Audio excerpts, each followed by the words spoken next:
প্রধানমন্ত্রী তারেক রহমান সিদ্ধান্ত নিয়েছেন তিনি সরকারি গাড়িতে নয়, নিজের গাড়িতেই চলাচল করবেন। বিএনপির মিডিয়া সেলের সদস্য আতিকুর রহমান রুমন বুধবার এ তথ্য জানান। তিনি বলেন, প্রধানমন্ত্রী নিজের গাড়ি, নিজের চালক ও নিজের ক্রয় করা জ্বালানি ব্যবহার করবেন। তিনি প্রধানমন্ত্রীর সরকারি গাড়ি ব্যবহার করছেন না। তিনি আরও বলেন, প্রধানমন্ত্রী এখন থেকে মন্ত্রিসভার বৈঠক সচিবালয়ে করার সিদ্ধান্ত নিয়েছেন, কারণ প্রধানমন্ত্রীর কার্যালয়ে মন্ত্রিসভার বৈঠক হলে সব মন্ত্রীদের সচিবালয় থেকে আসতে একটা জট সৃষ্টি হয়।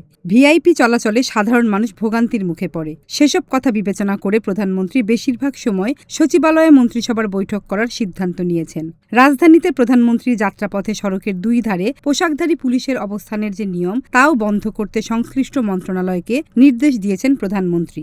যানজটের কথা বিবেচনা করে প্রধানমন্ত্রীর নির্দেশে তার গাড়ি বহরের সংখ্যা কমিয়ে ফেলা হয়েছে। এতদিন গাড়ি বহরে 13 থেকে 14টি গাড়ি থাকত, আজ সেটা কমিয়ে 4টি করা হয়েছে বলে উল্লেখ করেন আতিকুর রহমান রুমন।